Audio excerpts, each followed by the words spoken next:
Welcome to another Jackalmen Games podcast. We were created with laughter in mind, so join us while we giggle and grow together. I'm pumped about this year. Last year was awesome. The community really came together, and I'll be happy to go into the more detail in a moment. But I'm just blown away by the response that I got from everybody. Okay. This is really awesome. It's all about community, and I've just met so many amazing people from this. It's awesome, and I keep meeting more. Well, we are in the same boat. We did this, Ashton and I, the co-founders of Jackalmen Game, did this to try to really build a community around the game, because Star Wars Destiny was a little bit more than an infant when we started. It was like a toddler crawling around. But it has since grown a lot, and I don't know if we contributed to it in a huge way, but we definitely helped. I know that. Who are you guys local to? Well, the majority of the team is local to Star Wars, to Alabama and Florida, and I am off in the Outer Rim in New Jersey. Yeah, I'm over here in Texas. I actually used to live in Cherry Hill, New Jersey for a little while. Dude, okay, cool. That's where Huckleberry Finn was first banned. Yeehaw! I miss Wawas already. I'm tired of them. I'm just into the sweet tea. I'm from Texas, and it's all about sweet tea. You don't drink sweet tea in the North. You just don't even order it. Get them funny looks up there. No, there was a Moe's in Florida that I would go to that had two types of tea. They had sweet and unsweet, but I always felt like they were jabbing at me because they had sweet tea and quote northern tea, which is the unsweet tea. I was like, what? I know we don't know how to make it, but like you're calling me out, Moe's. Everybody, when I was in the Northeast, they were always surprised. They're like, "You're from Texas? You don't sound like you're from Texas." I'm just like, wait until I say y'all. It'll come out. You'll hear bits and pieces. It'll like the record will screech to a halt, and everyone will stare at me and be like, "Are you from Texas?" But, yeah, I'm from Texas. I try very hard to hide it. My students up north give me side eye when I say y'all and when I say cuss. And I said recently, not right yet, which means like, can I have this, Mr. Rockwell? Not right yet, not right yet. And they're like, what are you saying? I've lived in the South for 5 years, and I've like accumulated all this vernacular, and then I forget that I'm not in the South when I'm teaching. So I feel like this is a really good place to start. I feel like we're warmed up. You ready? Let's do it. Hey everybody, welcome to another Jackalmen Games podcast. Here's your host, Stonegood, here with James, also known as Fortune. What's up, guys? And we have a special guest here today for at least the beginning of the podcast, Jacob. Hey, how's it going, everybody? So Jacob reached out to us because he is having an event in Texas in the upcoming year, closer towards the end of the year, but he wanted to start getting the word out now. And this podcast has definitely become a nice broadcasting system for our event, but we'd like to make sure that other events in the Star Wars community of games also gets its time in the sun. So, Jacob, what are you planning on running? So it's called the Texas Galactic Open. It's started just last year in October. It'll be in September 14th of this year. It'll be in downtown San Antonio, Texas. We're running Destiny, we're running Legion, we're running Armada, and X-Wing 2.0. It's all going to take place on the same day. We'll play all day Saturday. I always get pizza for everybody, and there's a full bar there at the venue too. So we have a couple beers, we eat some pizza, we play some Star Wars. It's awesome. I mean, it seems that now that I'm an adult, a lot of these board games involve alcohol, and that's pretty rad. As an adult. I mean, alcohol just makes literally everything better, so. It certainly doesn't hurt. I mean, it doesn't make, like, pregnancy better. You said this was the second year you guys were hosting this? Right, so this is going to be the second year. Last year was the first year. This event really sort of started with a bunch of us hanging out having beers between one of our Armada tournaments. So I sort of took over the Alamo City Fleet Command, which is our San Antonio Armada gaming group, and we were sort of saying a farewell to somebody. It was his last tournament. If you know anything about San Antonio, there's a military base of every kind here. So most of the people you meet, they're going to move because they're in the military. And so I had this idea. It was like, well, why don't we come back once a year and meet up? And, all the people who were in, some are in Washington, some are in Florida. We've got a guy in the Philippines now, people deployed over in Europe. And so be like, if you get the chance to come back once a year and do like a our own sort of championship, that's sort of how this all started. And then it became a thing like, well, why limit this to just one game? If everyone came together, if we had the Legion community and the Destiny and the X-Wing and the Armada and showcased all of this, we could all have a bigger event together. And so it just sort of grew from there, from this idea that we had just drinking a couple of beers. I went to an event very similar to that, called the Kappa Cup, where all of the Star Wars games were being played simultaneously over a weekend, and it was so much fun. So I can only assume yours is very similar in nature.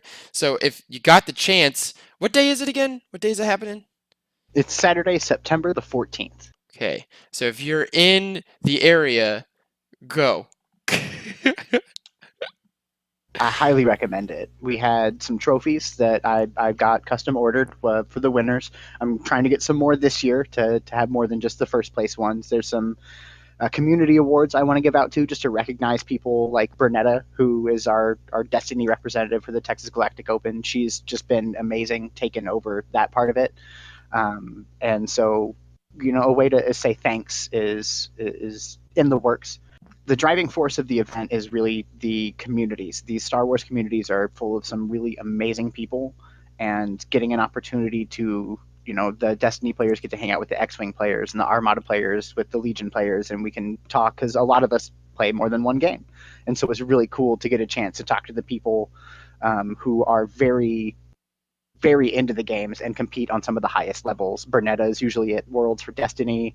Our San Antonio group, we had 8 people out of 100 go to the Armada Worlds, which is about 10% of the whole turnout because there's 100 people in the event.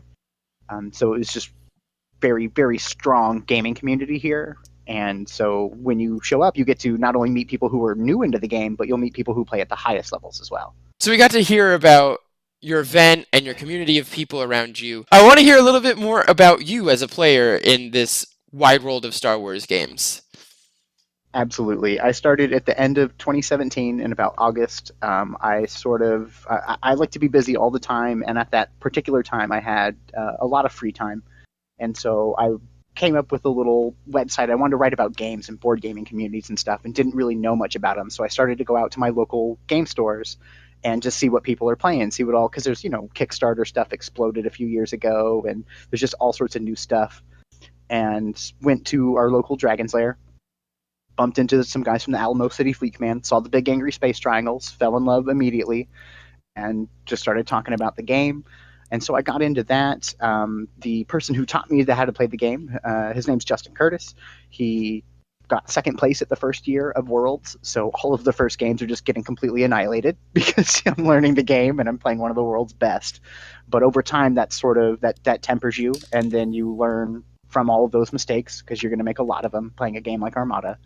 And then I've since grown, won the Austin Regional this year, and then moved up to 28th place at Worlds, which was it's a big accomplishment for me because they're like, you look at the names above me and it's like the European champion, the defending world champion, and all these guys who are just phenomenal people and Armada players. So that's where I am with Armada. I do dabble in Legion, mostly painting in that because the models just look awesome. And then I do have some Destiny cards as well, of course. I play a little bit of that.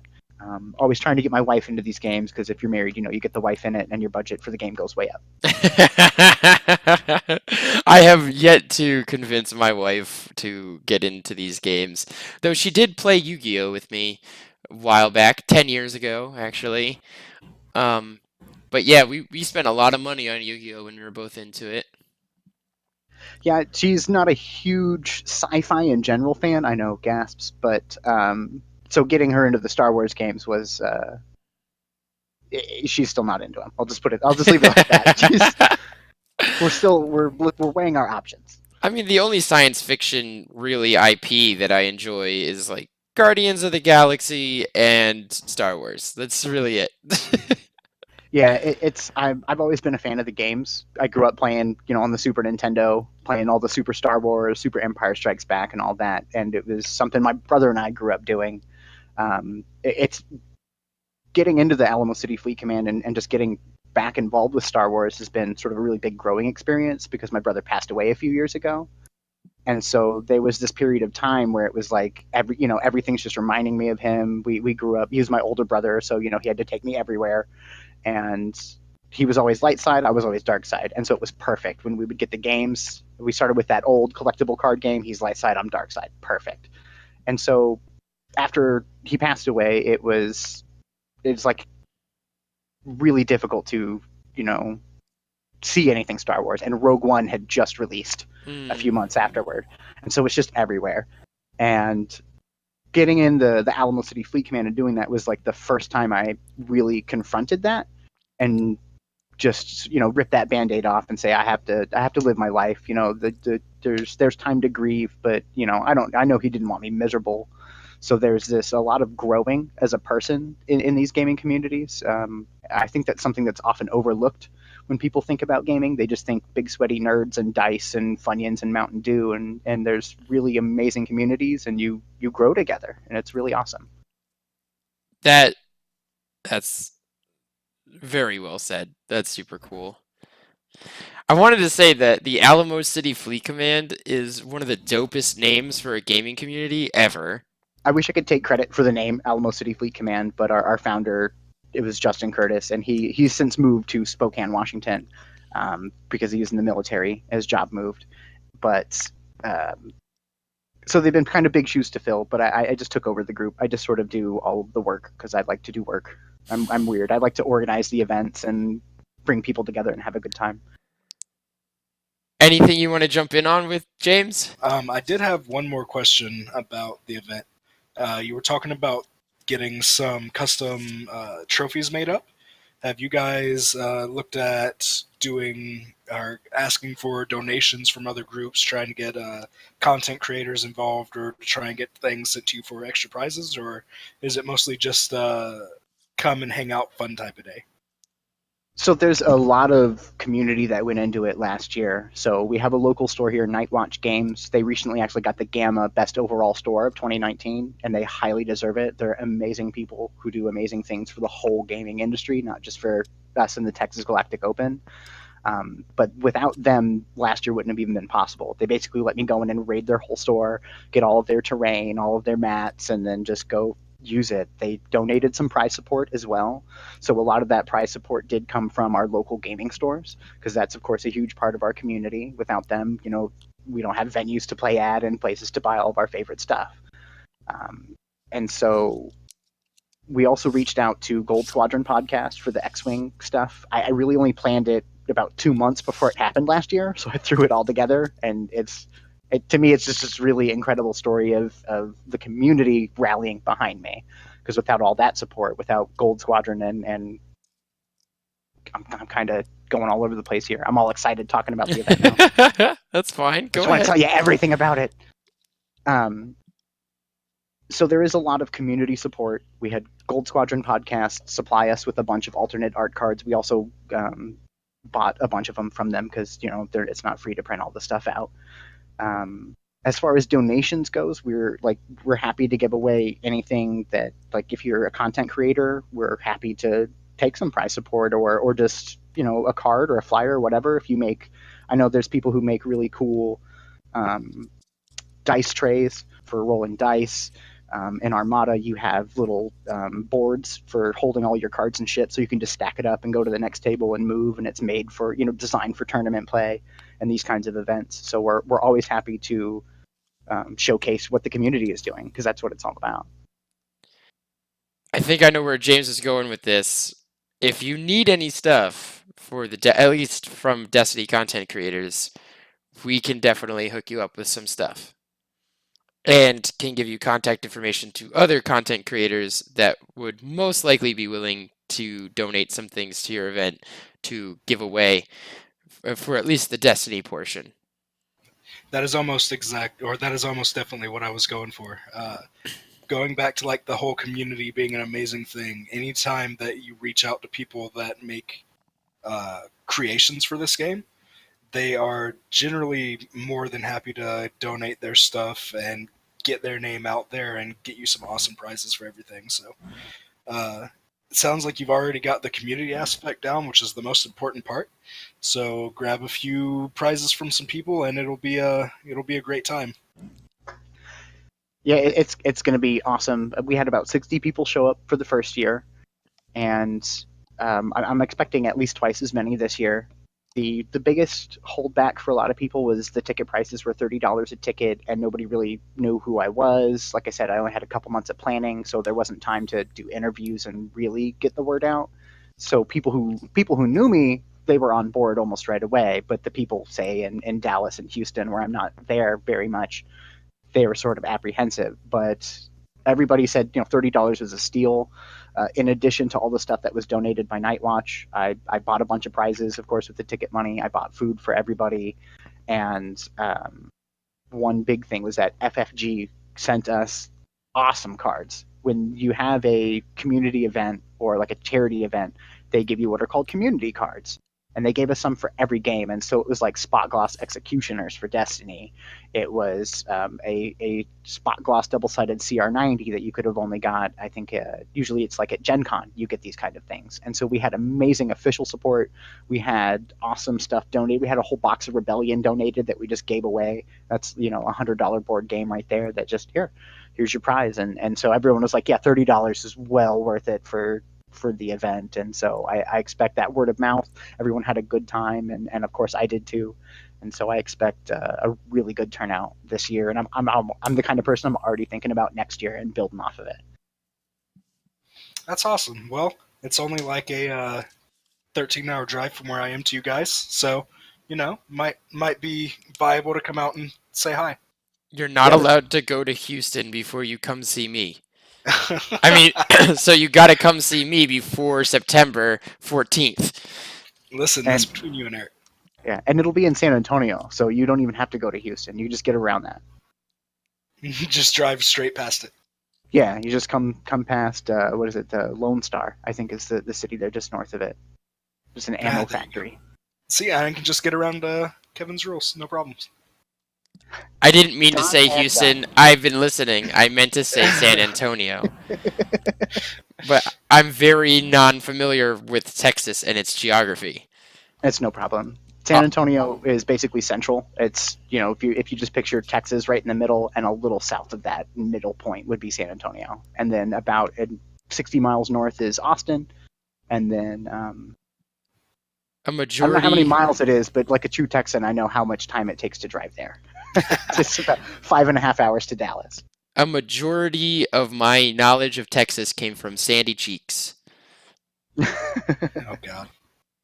So, and probably Larry the Cable Guy. Just like a true northerner. Yep. King of the Hill is almost a documentary. I'm just going to put it that way. All right. Thank you so much, Jacob, for stopping in and promoting your event. Yeah, no problem. Thank you guys so much for having me. I really appreciate it. Again, I'm just going to plug it. Texas Galactic Open, downtown San Antonio, September the 14th. You can find us on Facebook. There's a page open for it. You can ask me questions all day, any day. I'm happy to answer them. We'd love to have you guys there, or have some broadcasting, some streaming. And I look forward to seeing everybody there. Even James, after he comes and visits me. Especially James. Maybe. It sounds like a fun time. Hopefully we'll see you there, boss. Yeah, man. You guys show up, I'll get you a beer. Take care. Oh, now I have to go. Now you have to go. It's just the two of us. I don't know the melody of that song, so I can't sing along. Oh, man, it's been a while since I've just done a duo. Giggity. Giggity indeed. It's a menage a duo. I don't think that's how that word works. Menage, double-sided Menage a trois. Menage. What is two in French? Trois. Are you sure? I I mean, don't. that I would don't. be I don't trust the Alabamian. do. Yeah, What is two in French? do. Menage a deux. Come on, Siri. Say it again. You realize that I'm French, right? With the name Ramond? Yeah, that's a French name. No, that's not a French name. Yes, it is. The Because it consonants are said too hard. Remond, not Remond. No, it's with a U. Yeah, but that is not said with you because it's French. Dude, French is dumb. So is English. Yeah, it is. English is so All dumb. language is dumb. I mean, There's this video. Never mind. I don't want to talk about a video on the podcast. That's stupid and dumb, and nobody wants to see that or hear hey that. guys, there's this video. It looks like this. You should totally go see it. Yeah, you should totally go see it. Click the link. It's right here on your screen. See, I'm pointing to it. Can't you see it? Beautiful.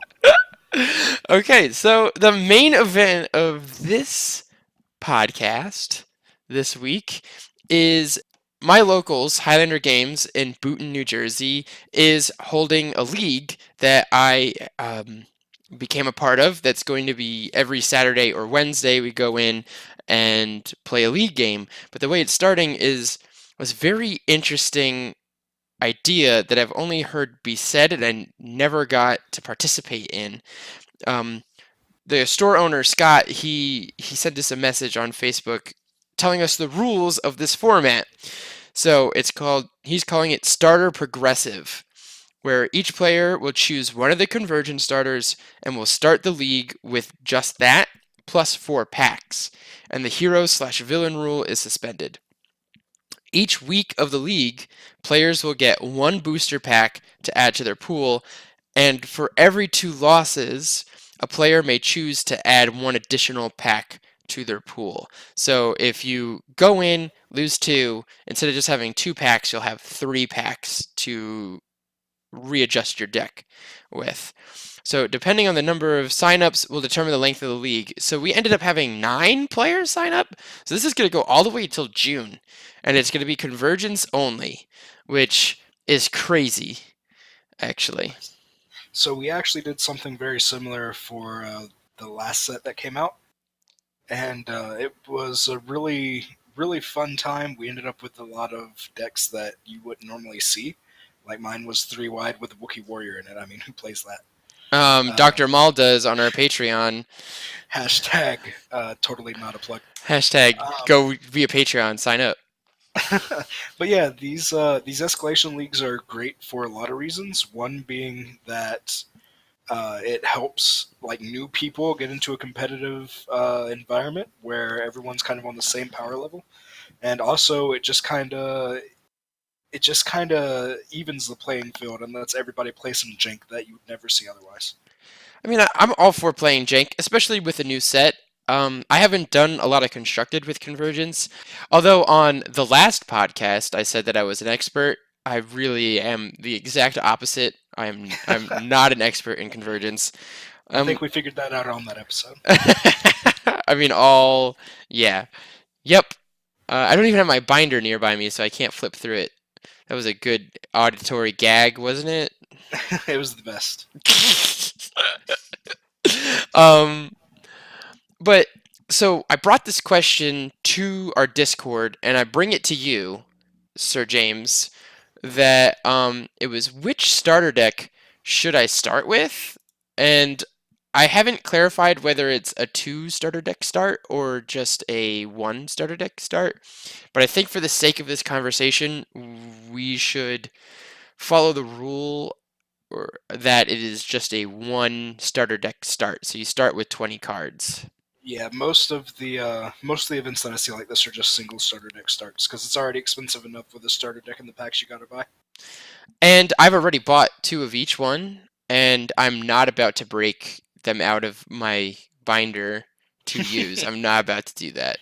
I got that same problem when Rivals came out. I bought 2 of each for my binder playset and then bought a third to actually draft with. Yep, that's exactly what I did. Actually, no, I bought 2 of each and didn't do that. But I'm going to do it for this Allies of Necessity. I ended up with 5 because I wanted to play 5 white Jawas, but no big deal. Oh my lord. You could have just went to TopDeckTCG and ordered the Jawas from him for 10% off using the code Jackalmen Games 10. Hashtag shameless plug. Can I actually tell you a funny joke about that? About Yeah, what's up? TopDeckTCG before we get into this? So I was talking to Twig, who is the runner, the head honcho of TopDeckTCG, and I asked him how many times has our code been used, and he said as of March 2018 it was used 3 times, and I was like, oof, okay, we haven't really promoted this enough, I guess. And then I ordered a lot of the legendaries that I was missing because he just updated his website, and usually has trouble restocking his legendaries. It's like once they're gone, it's slow to get them back. So I cleared them out on like 5 legendaries, and then I made sure to use the code Jackalmen Games 10. And he messaged me after he fulfilled the order and sent me pictures and all that stuff. He said, Jackalmen Games' code has been used 4 times since March 20th. There you go. Well, it might be used again because now I know exactly what we're missing from our playsets, mine and Maul's, and I need to start getting those holes filled. Oh, There's yeah. there's like $400 worth of cards that I need to buy. So Are you sure you don't need a Vader's Fist to fill that hole? I'm relatively sure. I think we've already got like 3 of them in their holes. Hopefully that fist doesn't make you Satine cries. That was bad. That was really bad. Yeah. Should I cut that one out? No. This whole thing. It was a good joke, just a bad pun. Yeah. Satine cries. That poor girl. Um, So I asked that question. Hold on, let's get back on track here. I asked that question: which starter deck should I start with? And the general consensus from like all 15, 20 messages was starting with Grievous is probably better. The only thing is you'll be limited to a mono red start, and you won't have that much access to red that quickly. So you might have difficulty with the monocolor, even though Grievous is by far the better synergy deck. So if you want more color variety and you want access to a really ridiculous character, Satine, who isn't going to be limited to hero or villain, she can play with any character, you should probably grab the Obi-Wan starter. Yeah, I pretty much agree with that sentiment. So when I was looking at the decks, what the character choices kind of came down to is what do you think you want to play around? Do you want to play around being a wide deck, or do you want to be a like 2-person deck? Because if you want to play wide, you definitely need that Grievous start. But if you just want to focus on a single beat stick, I don't know how I want to play it because it's not Mill, so I don't know what I'm doing. I think I'm going to start Grievous because I have a good feeling that I could pull a Sentinel Messenger, which would give me access to blue immediately, and Sentinel Messenger is a droid, so he gets all the benefits that Grievous brings. another really good thing about starting with Grievous, even if you don't pull Sentinel Messenger, just with the characters that are in the starter set, you get access to a lot of synergy, like Near Miss is one of the biggest, best removal cards that you'll have access to in this format, and you just automatically have access to it because you're double droid start. Oh, yeah, that's going to be super good. Yeah, so I feel like the Grievous start is going to be pretty crazy, and I feel like people that get to the Sentinel Messenger first in their 4 packs is going to have a great start, because right off the bat you can build Grievous at 1 die, which is 9 points, a Sentinel Messenger at 1 die, which is 7 points, so that gets us to 16, which means I have room for 14 more. I could fit a Commando Droid for 7, and then I could have the 2 Commando Droids. Does it come with double Commando Droid? It does. It comes with 1 Grievous die, 2 Commando Droids. It doesn't come with an Assassin Droid? It does, but that's a support. Oh, dang. Okay. So yeah, my opening deck could be 4 wide. So that's going to be 9, 14, so that's 23 health, 31 health if I get that Sentinel Messenger. And then that is actually a really good opening start, yeah. yeah. You've got modular frame that comes in the starter set too, so you get that +1 health and it redeploys. Same with the gun, which redeploys, and a stab droid. Oh yeah, them stop droids. Yeah, I feel like that's the best option. Um, but I really need to pull that Sentinel Messenger, which is just a rare, so the chances are big. But I need some like backup plans. All right, let's see here. You can mix hero and villain, correct? Yes, I can. So that would be actually that's a great question. Is like what hero would mix really well into this? Could K2SO fit in? Let's see. K2SO definitely could at 11 points. Yeah, he goes down to 10 points. Not the Palace Guard, but these are all red. You're wanting other colors because you've already got all the red covered. Yeah, is there another droid character that came out in the set? I don't think so. I don't think so either. You could, if you're mixing hero and villain, totally get either Ahsoka or Lor San Tekka in for your cheap blue. Yeah, I feel like out of those two, it would be Lore. So really, honestly, if you're just trying to build a cheap rainbow deck, you've got access to Sentinel Messenger, you've got access to Ahsoka, Vigilant Jedi, Lor San Tekka. All of those are real cheap to add blue in there. And then you got the Core and Tracker too, which can give you some yellow. So I don't think that you'll have any problem kind of sorting through and getting a rainbow match. It's just kind of how quickly it'll happen. Right, yeah, it'd be Because you could open super all sick. of your, what you get 4 packs, you could open them all and get no characters out of them. That is very true, and would be a very, very sad day, but I feel like the starter deck can carry itself for a while, at least for one game. Yeah, I definitely agree. But yeah, that first batch of matches, that first round is gonna be crazy. It's really like you're gonna be really dependent on those 4 packs. I honestly have not had more fun with Destiny than I did in our version of this league with our first iteration of the deck. It was the most fair back and forth how Destiny is supposed to be played Destiny game that I've ever played. With just the 20 card start. That and I think we started with 3 packs each. Now, if I switch over to the Obi-Wan start and get Obi-Wan and Satine, I feel like I'll be really limited to Obi-Wan unless I pull something crazy Well, I mean, to replace Obi-Wan. Obi Satine period is a pretty good combo. I wouldn't even worry about changing it up. But you always could go. Let's see. I'm all about that mono blue, so I immediately went to other Jedi like Mace and Ahsoka. That would fit with Yeah. me, but let's see. You don't want to go mono, especially early on in a league like this. So what else? Well, would there's you no go? threat of Kylo, so that's the other thing. Going mono isn't bad, but it's just your card pool gets so strapped. That's pretty much the reason for it. You don't want to go mono early on because you don't really have the cards to support a blue only deck. So you get 2 Obi-Wan dice, so you start out with 18 points. So that leaves you with what, 12 to build Yeah, that with? leaves me with 12. So Elite Satine or add me a 1-die Mace Windu or You could do. Let's see, that's a starter set. You could potentially pull a First Order Stormtrooper to get you some red for real cheap. mm-hmm. That would only leave you with 6 points, though, and there are definitely no 6-point characters that you could pull from. So if you go Obi-Wan, I don't think that you could go. At least you couldn't go Elite Obi-Wan and do a rainbow like you could with Grievous. I feel yeah, I feel like Rainbow's the way to go. I feel like I really need to grab that Grievous. Yeah, I think so too. Unfortunately. But I do have this problem of trying to make everything really super hard. Well, if you want to make things super hard, get the Obi-Wan one and open up a Mace Windu and go Obi Mace.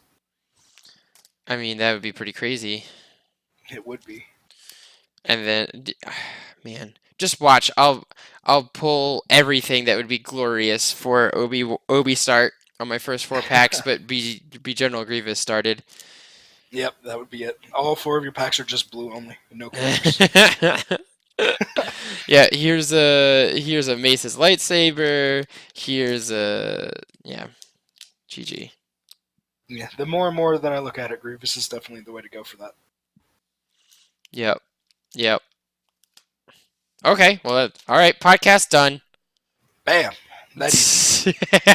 No, there are some actual answers that were really good on the Discord that I would like to read out. My favorite was from XRaveX. This person said, "We also had a +2 packs event, but we ignored not only the villain slash hero, but also the colors, so I could play Forsaken in my Grievous deck. The most awesome thing is that I got Fost in the packs, one of the two characters. The second was second Sentinel Messenger, who wouldn't fit into the team point-wise. So I had a 4 dice start and 30 health, which was gross.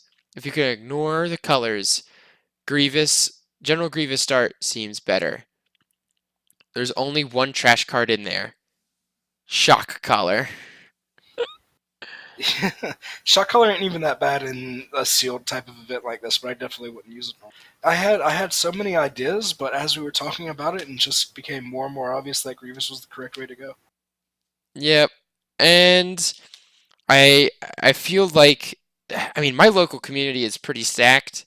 I feel like it's just gonna be Grievous mirror matches for a long time. What would be really great is I get to open my 4 packs first and then pick my starter. That would be best case scenario, yeah. But Yeah, because if I open up Circle Shelter Deflecting Slash and then also um and also a Sorcery Training or Mastery, I'm like, all right, I got this. But this was meant to be this is going to be blue. I'm going to definitely keep everybody updated on this league and my choices as like a small little segment because it's kind of a big deal to me. I feel like I'm going to put a lot of time and effort into this because there's no real events for me coming up. Like I can't go to MomoCon in Atlanta. The Jackal Hunt, I have to play a rigged broken deck. it's not that broken. Yeah, I know. And there's no real strong convergence only mill deck that I'm aware of that I can work my way towards. And I'm only going to have 13 packs to work from. Unless I lose a lot. But which is always possible. So, yeah, so that's another thing to keep in consideration. Every week I get one more pack, which is only 5 more cards.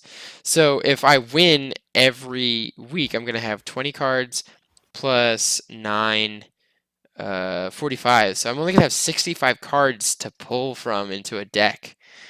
If I lose every game, that's only 4 additional packs. So, 13 times 5 is 150 65.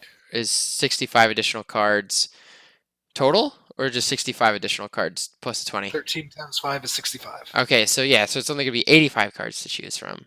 Goodness. Very small card pool, but that's what makes it fun. This is gonna be insane. It is. Oh my god, I'm so excited. Do you have rules prepared? I have not found any rulings that were really interesting in the last week. How about you? I actually haven't found any rulings that were super duper interesting in the last week either. Let's take a look at Artificery's rules requests right now. I'm gonna go look on Facebook, see if I can find anything funny. Ma's power action. Can a player use an option that has no valid target? Example, Ma's controller uses power action with no dice in their pool. Can an opponent choose to do turn an opponent's die to any side? Yes, you definitely can. You gotta read that with some more enthusiasm. This is a podcast. Listen, I have no enthusiasm, let's be real here. If you know me. That's not how I work. So, somebody asks, with Hampered, when the attached character's die cannot be modified, is it referring to both resolving it as a modified side and resolving modifiers with it, or is it just resolving modifiers with it? So if you have a General Grievous, for instance, that's been hit with Hampered, and he somehow happens to have a +2 side on him, you could resolve that with another die. Basically, Hampered just keeps his die from being modified. Oh, cool. I have a question from Jesus Chavez. Go ahead. Are we allowed to have both Sorsu Training and Sorsu Mastery on a single character? I'm working on a Palpatine deck, and I was hoping I could use both. I like Sorcery Training Special since it gives 2 shields and the ability giving Palpatine another HP. I don't mind paying full cost for the Sorcery Mastery, so I don't plan on following through with the full special of Sorcery Training. Only resolving for shields since it doesn't require you to discard them. Since Sorcery Training is not a form, I figured it would be legal to have both on a character. Just wanted to double check. Long question, which basically boiled down to, can I play both training and mastery of Sorosu on my character at once? And the answer is yes. Neither one's unique. Neither one mentions the other one. The only thing that you need to know is that you can't have more than one form on your character at a time. But training is not a form. It is just a blue character only upgrade, so you're good to go. Hey, that sounds pretty rad, actually, to get double Sorosu Training. And then you can always overwrite Sorosu Mastery with Sorosu Mastery to remove another die. That's pretty dope. Oh, okay, so this guy is talking about Fighting Pit. I think we might have talked about this question, so this might get cut out. So, Cody Ray Cravey is saying, so looking for some feedback on, quote, then effects. So they explain that you need to fulfill the previous text on the card before the then in order to trigger the effect. So based on the wording of this power action on Fighting Pit, could I still use this to reroll my die? Even if I can't reroll my opponent's die, I understand I won't get the damage, but is that still a legal move? Yep, so the power action states reroll an opponent's character die, period. Reroll one of your character dice, period. Then deal damage to those characters equal to the value shown on the other character's die. So, in that instance, you can use it to reroll an opponent's character die, and then if you don't have any die to reroll, you would basically stop right there. If you have a character die to reroll and your opponent doesn't, you can still reroll yours and then stop immediately after, because both of the reroll parts are separate sentences. You just have to have completed that section to continue on to the next one. So you can do one of each sentence, but you won't get the damage. Correct. Okay, so it could be 0 of one of the other, and then the then fizzles because you did not fulfill both beforehand. You got it. Okay, cool. That's actually really good to know. Thank you. And I do feel like we talked about this before, didn't we? We talked about how it interacts with things like the First Order Stormtrooper die from Phasma's power action. Oh, right. So they're considered character dice, but they're just not connected to a character, right? Right, so no Okay. damage would be dealt to them. Back to our Sorosu Mastery questions. We can overwrite Sorosu Mastery with itself, but what happens when you resolve Sorosu Training Special with a Mastery already equipped? It says to play it from hand or graveyard. Can we choose to overwrite Mastery in that movement to remove a die? Alright, so Sorosu Training Special is give a character 2 shields, and then you may discard this upgrade to play a card titled Sorosu Mastery from your hand or discard pile on attached character for free. So you can't use that special to overwrite the other Sorosu Mastery, because you have to discard Sorosu Training to play the Sorosu Mastery. At that point, you would have 2 Sorosu Masteries on your bench, and you'd have to discard one.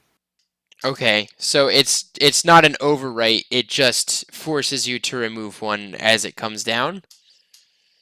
Right, so you automatically would remove Sorosu Training because you have to discard it first to play the second Mastery. And then once the second Mastery is played, you're at an illegal state and you have to remove one of the 2 Sorosu Masteries from your character. Okay. So that's just not a good play, really. It is not. Yeah, so don't do that. That's very neg. That's super neg.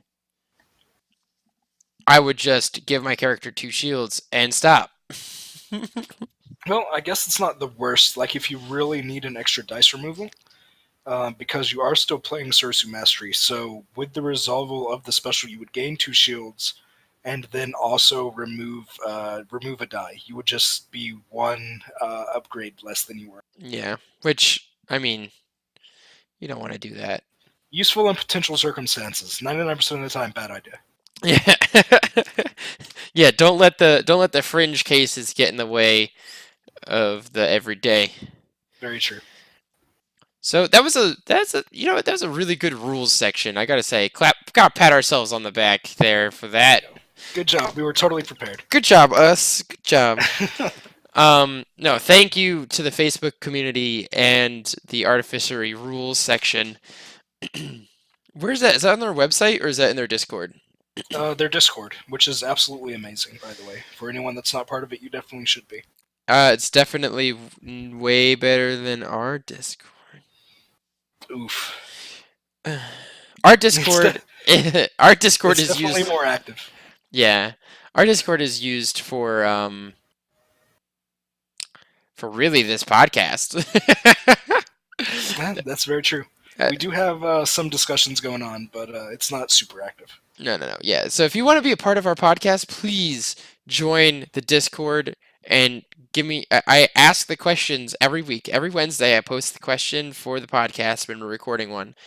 And I mean, the general turnout for my questions is getting larger, which is really good, actually. It makes me really happy. We had 1, 2, 3, 4, 5, 6, 7, 8, 9, 10, 11, 12, 13, 14, 15, 16, 17, 18, 19. We had 19 responses. Dude, There you go. yeah, woo. I mean, I can't wait until it's like 30 and I have to like muck through all of these messages, but it makes me like when I'm standing in front of a class teaching, it makes me so happy to get messages about Star Wars Destiny. All right, kids, don't forget your proper English. Hold on, I need to check my Discord. Yep. I mean, I am a math teacher, so don't forget your English either. I mean, English is very important in word problems. It is. Actually, word problems are the most difficult thing in the world Yes, they for are. students, which I feel definitely carries over into Destiny because Destiny is just one word problem after another. That's a really good way to look at it, because 99% of the time, if you have a question about the rules, it can be figured out by just reading the cards. Yep, word problems. So if you would like your scholar to become a stronger mathematician, please hand them a deck of cards. Primarily the Grievous starter deck, because that is definitely way better to start with, per our conversation. You want to plug some stuff? Yeah, actually, I know that this is something that we've done like every podcast, but we're getting super close to the date now, so I do just want to mention that the Jackal Hunt is coming up soon. We are just north of the 2-week mark of it. And at right about the 2-week mark, we plan on announcing a whole bunch of details as far as exactly what prize support we have and exactly how you can get a hold of all of it. So be staying tuned for all that information, because it's all going to come out real quick, and we've got a lot of it to put out too. So it'll be really important to keep a hold of it and see what you can get your hands on while you're down there. And for those that haven't heard, it is an event that we are running. We're running it on the 27th of April down at Breakpoint Games in Mount Dora, Florida, and we're expecting a turnout of 35 plus people. Like 35 is kind of the minimum that we're expecting, which is amazing. And I guess we should keep the Jackal Hunt short. If you guys want to hear more about the Jackal Hunt, just go back 1 or 2 podcasts and give that a listen and enjoy. We've had a couple of our sponsors come on and talk to us or talk to you about what will be available at the event that they are providing.